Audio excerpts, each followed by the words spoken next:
En 2014, la Corte Internacional de Justicia emite su sentencia respecto del diferendo marítimo entre Perú y Chile.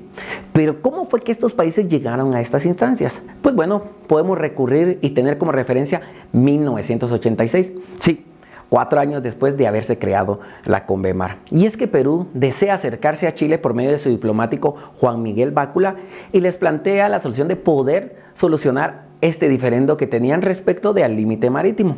Para ello queda como referencia el memorándum Bácula, en donde se expone que no hay una existente línea marítima o territorio marítimo o frontera marítima entre ambos países. Entonces, Perú presenta esto, pero Chile no hace nada al respecto. Luego en 2000 y en 2010 vuelve Perú a acercarse a Chile, pero tampoco pasa nada. Entonces es en 2008 que Perú decide llevar su caso a la Corte Internacional de Justicia. Y sí, Perú demanda a Chile.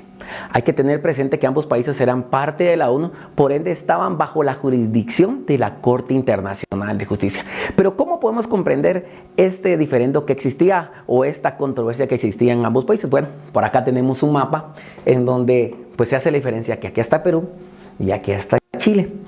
¿Qué pasaba? Que Chile decía que su frontera marítima pasaba por el paralelo. Esta línea que vemos acá es el paralelo. Recordemos que los paralelos pues están en el hemisferio de la Tierra, los paralelos de forma horizontal y los meridianos de forma vertical. La línea ecuatorial se encuentra en el paralelo 0. En este caso, este paralelo es el paralelo 18. Entonces, ¿qué pasaba? Chile decía que su territorio o su frontera marítima corría a través del paralelo. Y además de eso, Chile reclamaba sus 200 millas náuticas. Eso significa que entonces el territorio marítimo de Chile se extendía a las millas náuticas, incluso hasta alta mar. Pero ¿qué pasaba? Si Perú aplicaba la misma lógica, no le salían las cuentas, salía perdiendo territorio marítimo. Por ejemplo, si digamos trazábamos la línea aquí, pues digamos se iba reduciendo el territorio marítimo de Perú.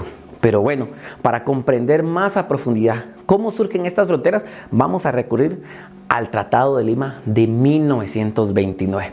En este tratado se establece la frontera, en este caso de los dos países, en un punto que se llama punto Concordia, que acá lo vamos a poner para identificarlo. Esto es clave para comprender la controversia que existía. Este que está acá es punto Concordia, en el que se hace referencia la división terrestre entre la frontera de Perú y la de Chile, punto Concordia. Entonces, la Corte Internacional de Justicia decide investigar diferentes documentos, actas, convenios, declaraciones, para poder llegar a una conclusión por medio de los argumentos que presentó. Para ello vamos a estudiar algunos de los convenios y declaraciones que también tuvieron que ver entre ambos países. Por ejemplo, la declaración de 1952. En esta se establece ya el tema de las 200 millas náuticas. Pero ojo, faltaban 30 años para que esto fuera oficial en la Convemar. Pero acá ya se manejaban estos términos, pero no, digámoslo de esta forma, no de forma oficial, 1952. También la Corte recurre al convenio de 1954 sobre una zona especial fronteriza marítima, que este convenio lo que pretendía era como organizar a los pescadores del lugar. Pero en este punto, en este convenio se da algo que va a ser crucial para la decisión de la Corte Internacional de Justicia, y es que ya se habla de una zona especial y de un límite marítimo. Presten atención a este detalle porque acá es un punto de partida de donde toma argumentos la Corte Internacional de Justicia. Luego hay unas actas de 1968 y 1969, donde ya ambos países acuerdan establecer una enfilación por medio de faros para orientar a los pescadores y que no se pasaran de una frontera a otra. Pero bueno, acá es donde creo que Perú comete un error, porque Perú da por sentado que su frontera terrestre y que también, digamos, iban a querer que fuera la marítima, partiera de punto Concordia. Pero no, pero en estas actas se habla que la enfilación de los faros va a ser a partir de la baja mar, de acá que tenemos acá, con base en el paralelo. Entonces, ¿qué pasa? Viene y colocan entonces esos faros, pero no desde el límite terrestre, sino acá arriba, desde el paralelo. Y dicen que va a partir de un punto que va a ser el hito número 1. Por eso está este punto acá, porque también es crucial tener esto en mente, el hito número 1. ¿Qué es un hito? Pues es una señal de piedra, en este caso, que pusieron 80 en ese entonces, una señal de piedra que sirve para eso, para señalizar la frontera. Entonces, en las actas de 1968 y 1969 se declara que la enfilación de faros va a ser a partir del paralelo con el punto de intersección del hito 1. Y ustedes dirán, bueno, pero ¿por qué pusieron el hito aquí y no lo pusieron aquí? Porque argumentaron de que si lo colocaban aquí, el mar lo iba a destruir. Entonces decidieron, pues, tirarlo tierra adentro 254 metros. Entonces, por eso pusieron el hito número 1 aquí, que al mismo tiempo tiene una intersección con el paralelo. Estos son algunos de los argumentos que toma Chile más adelante para decir, bueno, esto ya se habló, ya se acordó, ya nos pusimos de acuerdo. Entonces, nuestra frontera marítima es a partir del hito número 1 en dirección al paralelo. Pero recordemos que en el Tratado de Lima de 1929, ambos países acuerdan que el límite terrestre va a ser hasta Punto Concordia. Estos dos temas es importante analizarlos y entenderlos porque son parte de los argumentos que toma la Corte Internacional de Justicia para emitir su juicio. Luego vemos que hay unas declaraciones de 1957, pero que la Corte Internacional de Justicia declara como ambiguas y como no muy convincentes para tomarlas en cuenta. Pero recuerdan que habíamos hablado de 1954. Bueno, entre 1954 y 1952, ¿qué pasó? Que en el 54 ya se habla de un límite marítimo, pero dice la Corte, bueno, ¿y de dónde se sacaron esto ellos? ¿En qué momento lo acordaron, lo dijeron, a qué horas, dónde, cuándo? Entonces dice la Corte que aquí hubo un acuerdo tácito. En alguno de estos dos, en medio de estos años hubo un acuerdo tácito en el que ambos países ya estaban conscientes de una frontera marítima. Estos son algunos de los argumentos que la Corte Internacional de Justicia toma para poder exponer y para poder emitir su sentencia. Ahora bien, ¿qué decidió la Corte? Bueno, la Corte dice, bueno, vamos con 1929, la controversia o el tema territorial, eso ya está definido y que ellos se lo arreglen como quieran arreglárselo. Igual a nosotros no nos preguntaron nada de eso, entonces nosotros oídos sordos. 1952, la Corte dice, no, esto es ambiguo, se habló de las 200 millas, pero nada que influya en el veredicto. En 1954, pues ya hablamos que ya se habla de un límite marítimo. 1968 y 1969, pues esto es clave para entender que ambos países estaban de acuerdo que había un límite que podría comenzar por el paralelo con intersección en el hito número 1. Entonces, viene la Corte y se basa en el artículo 36 del Estatuto de la Corte Internacional de Justicia, en donde se habla de la equidad. Ex aequo et bono. Entonces dice, bueno, vamos a ser equitativos y entonces vamos a darle a cada uno la mitad que se corresponde. ¿Por qué?